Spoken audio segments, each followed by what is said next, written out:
Assalamualaikum warahmatullahi wabarakatuh. Waalaikumsalam warahmatullahi wabarakatuh. Hai, selamat siang. Selamat berjumpa lagi dengan kita berdua di podcast pada siang hari ini mengenai sandwich parenting. Sebelumnya aku mau perkenalan dulu. Perkenalkan, nama saya Quratul Zahra, mahasiswi UPI Kampus di Serang dari program studi PG PAUD. Saya sebagai host di sini pada siang hari ini. Selanjutnya kita kenalan dulu kali ya sama teteh-teteh narasumber kita pada siang hari ini. Sebelumnya perkenalan dulu teh. Perkenalkan, nama aku Sapti Monasari, mahasiswa UPI Kampus Serang dari program studi PG PAUD. Siang hari ini kita mau berbincang-bincang mengenai sandwich parenting ini. Jadi kita mungkin langsung aja kali ya ke topik pembicaraan kita pada siang hari ini. Kita langsung tanya-tanya aja gitu ke narasumber kita. Yang pertama itu kayak apa sih sandwich parenting ini teh? Sandwich parenting ya. Kalau menurut aku, kita kan kebayang ya sandwich itu bentuknya gimana. Yang pasti bawahnya kan ada roti, tengahnya itu ada isiannya, sayur ataupun daging, terus di atasnya ditutup sama roti juga. Nah, di bawahnya itu roti, ibaratnya itu kayak keluarga kita, anak kita. Di tengahnya itu isiannya itu ibaratnya kita sebagai sandwich parenting. Terus di atasnya ditutup sama roti juga. Itu ibaratnya orang tua kita ataupun mertua kita. Nah, jadi kita itu berada di tengah-tengah. Jadi sandwich parenting itu adalah keadaan di mana seseorang harus menghidupi dua generasi sekaligus, yaitu tadi yang generasi atas itu mertua kita atau orang tua kita, terus generasi bawah itu ada keluarga kita ataupun anak cucu kita gitu. Jadi sandwich itu diibaratkan kayak roti Yes, sandwich, roti sandwich gitu. Enak banget. Kita lanjut aja kali ya.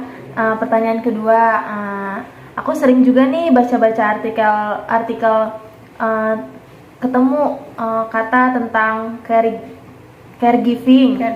Apa perbedaan parenting dan caregiving itu sih teh? Parenting dan caregiving.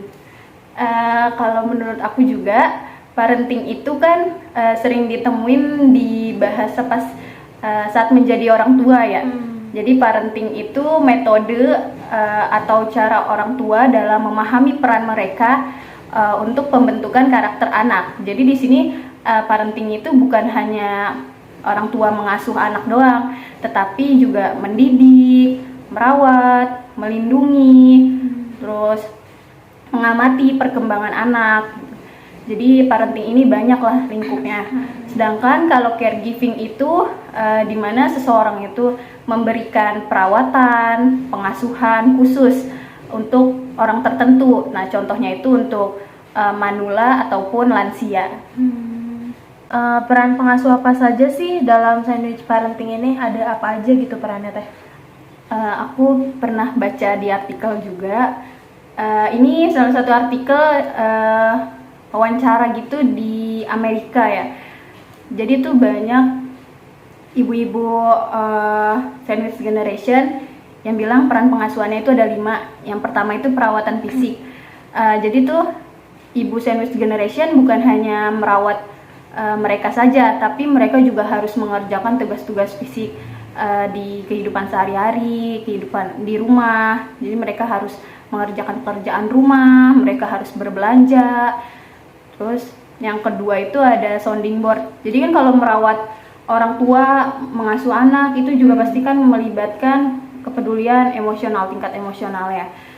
Terus yang ketiga itu ada kekurangan waktu. Pasti kan kalau merawat, mengasuh anak, pasti ibu sandwich generation itu pasti ngerasa kayak aduh kekurangan waktu nih buat istirahat, karena fokusnya hanya di orang tua dan anaknya aja, sedangkan dirinya kadang kekurangan buat istirahat gitu. Terus yang keempat itu apakah saya pengasuh anak saya, dan yang kelima itu terjadinya transisi peran. Jadi mayoritas tuh ibu-ibu sandwich generation ini di Amerika, mereka harus adanya transisi nih saat mereka merawat anak, terus juga merawat ibunya yang mungkin sedang sakit gitu. Dampak atau penyebabnya sandwich parenting itu apa sih teh? Dampaknya pastinya banyak ya buat yang berperan sebagai sandwich generation ini. Yang pertama itu pastinya tingkat stresnya lebih tinggi karena mereka itu harus menyeimbangkan peran buat merawat orang tua mereka dan juga harus mengasuh anak mereka. Jadi pasti mereka bukan hanya memikirkan dirinya sendiri aja, tapi mereka harus memikirkan orang tua, anak gitu. Dan yang kedua itu ada kelelahan fisik dan juga mental. Karena kebanyakan nih sandwich generation ini mereka bekerja buat menghidupi dirinya, buat menghidupi orang tuanya dan juga anaknya. Pastinya mereka juga kekurangan waktu untuk istirahat gitu. Dan juga mentalnya pasti merasa lebih lelah gitu. Yang ketiga itu perasaan merasa bersalah ataupun tidak puas. Di sini mungkin kayak mereka belum bisa memberikan yang terbaik buat orang tuanya, memberikan yang terbaik untuk anaknya. Jadi apalagi semua tanggungannya itu merupakan tanggung jawabnya dia gitu.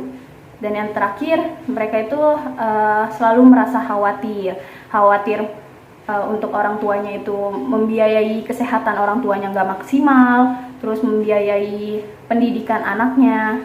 Jadi itu mungkin dampak-dampaknya. Banyak juga ya Teh dampak atau penyebabnya dari sandwich parenting ini.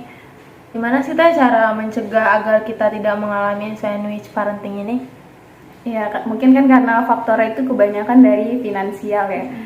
Jadi menurut aku yang pertama itu kita bisa mencatat pengelolaan pengeluaran dan pemasukan. Jadi kita bisa tahu nih pemasukan kita berapa, pengeluaran kita berapa. Jadi kita bisa mengontrol pengeluarannya dan juga kita bisa menabung sedikit demi sedikit buat di masa yang akan datang. Yang kedua, mengelola keuangan dengan bijak. Terus, jadi di sini kita tidak seenaknya aja gitu, punya uang langsung dikeluarin gitu. Jadi kan bisa mendingan ditabung.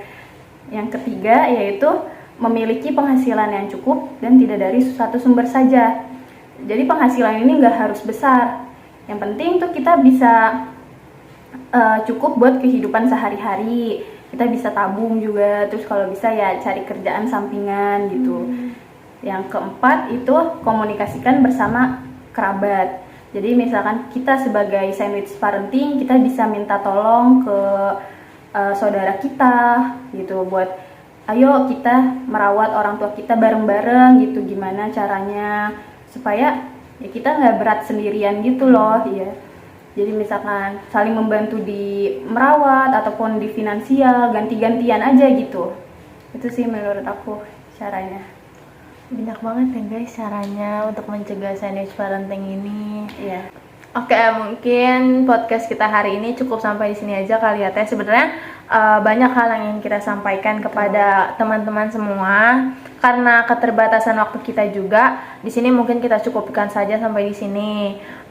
Senang sekali bertemu dengan Teh Mona. Ya, saya juga senang sekali. Kita juga bisa dapat berbagi ilmu gitu kan kepada teman-teman semua. Semoga Teh Mona dan teman-teman semua sehat gitu. Amin. Amin. Juga. Amin. Kami ucapkan terima kasih kepada teman-teman sudah menyaksikan podcast kita pada siang hari ini mengenai sandwich parenting. Jika teman-teman semua ingin melihat podcast-podcast yang lain, podcast-podcast yang luar biasa dari teman-teman kita kelas 4 APG PAUD, mungkin nanti teman-teman bisa saksikan di YouTube kelas kami, di YouTube kelas kami yaitu kelas A PG PAUD. Itu. Dadah, sampai bertemu lagi. Nah, Assalamualaikum warahmatullahi wabarakatuh.